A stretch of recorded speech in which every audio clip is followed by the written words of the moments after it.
Master Bravo here again to review The Alchemy of Souls, Episode 2. In this episode, I call this a new paradigm of kindness. But before we get to that, one of the big secrets of this show that your subconscious will realize is that all of our souls are connected. And when you die, your soul can enter another body if your energy and spirit is strong enough.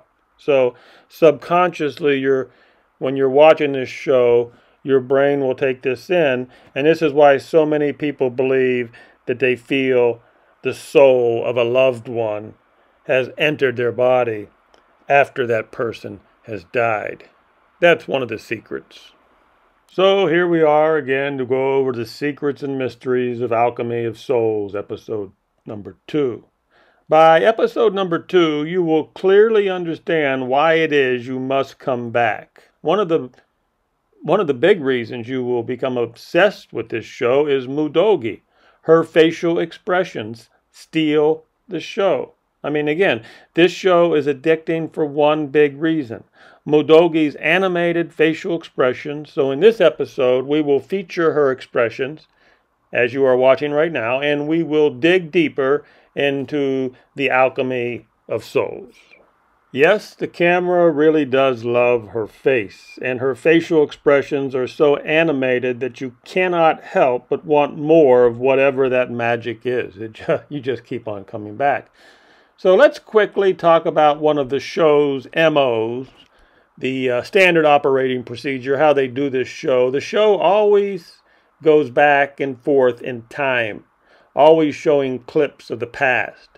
And with every new rerun of a past clip, something new is revealed because of a shift in paradigm. A shift in paradigm. That is part of the magic of this show. You're always gaining new information, and with this new information you then watch a clip of the past, what they show you, and you have a shift in paradigm. Yes, this is very important because even our title of our review here today is a new paradigm of kindness. You see, Naksu, her soul, has shifted into the body of Mudogi here, and Naksu is having a shift in paradigm. Well, let's dig deeper. What does that mean? Well, in episode number 1, Mudogi, aka Naksu, the shadow assassin, has only been thinking of 2 things. Going back to episode 1, only 2 things on her mind. Number 1, how to get her powers back, and who the hell she will kill after she gets her power back. So that's the mind of the shadow assassin. But here in episode 2, something has happened. She has never experienced this before. And it's the most important part of episode number 2. And that would be kindness. She is experiencing kindness, and she's never had anybody be this kind to her. Someone who really cares about her. That person is Jun-uk. You see, from the moment he met her, he has only shown her kindness. Now, he does want something from her. He wants her to be his master. But that does not change the fact that this is the first time someone has shown her kindness to her in her adult years. So, in episode 1, Jun-uk saves her from the bordello. Remember, she wakes up in Mudogi's body and she's being sold to the bordello, but he saved her from the bordello. That was an act of kindness. In episode number 2, Jun-uk saves her from the blade of Yule.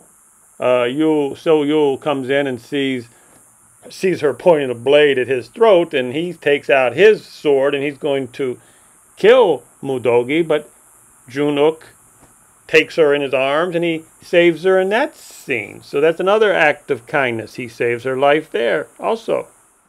Then again, he saves her life from this mystical smoky dog creature who hunts down and kills soul shifters. He saves her this time by breaking the vase that stores the killer dog in it. But he does this at great cost to himself. In doing so, he loses faith with his family. He also goes out on a limb again to be kind to her by finding her sword. She believes that getting the sword back will get her powers back. So she tells him that I need my sword to get my powers back. Well, he had to go out on a limb, but he went and found her sword. And this is another act of kindness, even though we do know he wants something from her. Now, she got very depressed. She thought she was going to get her powers back when she found her sword, but that did not happen. So when she finds out that the sword will not help her, she decides to commit suicide rather to live in Mudogi's weak body. So she goes out to the lake, and she jumps into the lake to commit suicide, but she finds when she's going to the bottom of the lake, and at the bottom of the lake, she finds her powers again, and she's able to open up the sword. And then somehow she gets on the beach. Jun-uk has come looking for her because he found out she was going out there. He was worried about her. He comes to look for her, and he finds her as she collapses on the beach out of exhaustion. She's exhausted, and she collapses there. And once again, Jun-uk saves her life again, takes her and gets her medical attention. And this is something, like I've said, that she has never really experienced this type of kindness in her adult life. This is something new for her. This is a shift in paradigm.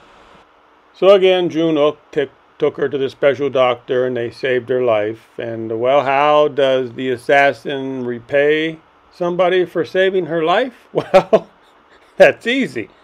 She tries to kill him. She poisons him.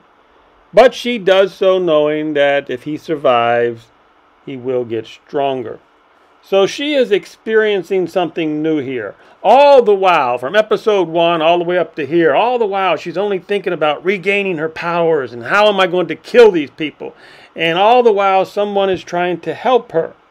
But Naksu's brain only works in like a Machiavellian assassin mode.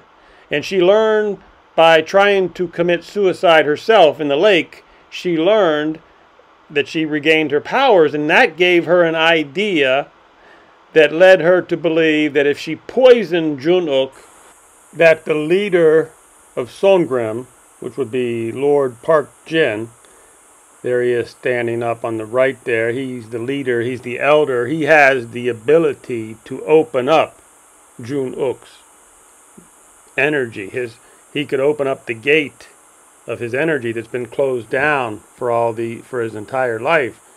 So that's what Mudogi is gambling on. That she poisoned her young master, and she's making these elders very, very upset. And that's another thing, that everybody who meets Mudogi, they start to understand one thing. She's not your ordinary maid. I mean, in true assassin way, she is poisoning Jun-uk to force the leaders to unlock his energy. I mean, what maids don't do this? An assassin does not ask you for your permission. An assassin dictates form. She boldly tells these leaders, he will die if you don't open up his gate of energy. This makes leader Park Jin furious. And in turn, he begins to torture Mudogi to find out what is the poison that she gave him so they can find an antidote for it. But as much as he tortures her for hours, and she refuses to give him the name of the poison. Finally, the lady who raised Jun-uk here, she says, please save my young master. And the second in command, the second elder, the old guy, he does his little magic, and he decides, yes, I'm going to unlock Jun-uk's energy, unlock his powers, or he'll die. I mean, they had no choice. And Naksu knew this. This is the face of an assassin when she has won. You see, when she's being tortured, this is exactly what she expects from people. She expects people to try to kill her. She expects people to try to torture her. This is all in the game of being an assassin. But again, remember, what is episode 2 about? The episode 2 is about a paradigm, a shift in paradigm. We're talking about acts of kindness here. So again, by looking at her face, Naksu, the assassin, has won. She poisoned her young master, and she knew the leaders would be forced to unlock his gate of energy, unlock the gate, and allow him to be powerful. But she had to sacrifice herself also. So when Jun-uk gets better, he immediately says, what happened to Mudogi? He goes, finds Mudogi hanging up in a torture chamber. He takes her down, and he says, you almost killed me. I almost died thanks to you. But he's starting to realize that Naksu, the master, she knows what she's doing. He calls her my crazy master. He realizes that she also had to put her life on the line. And this brings them closer. Going back to Park Jin. Park Jin was torturing Mudogi for hours, but she did not talk. And he was surprised that she even survived this torture. Park Jin, he couldn't believe that she even survived this amount of torture. But what he did not know was this, another secret, that the body of Mudogi contains the soul of two, not one, but two great energies. The soul of Naksu, the shadow assassin, but also, and more importantly, this body contains the soul of Boyon, whose energy may be more powerful than even that of Naksu or anybody.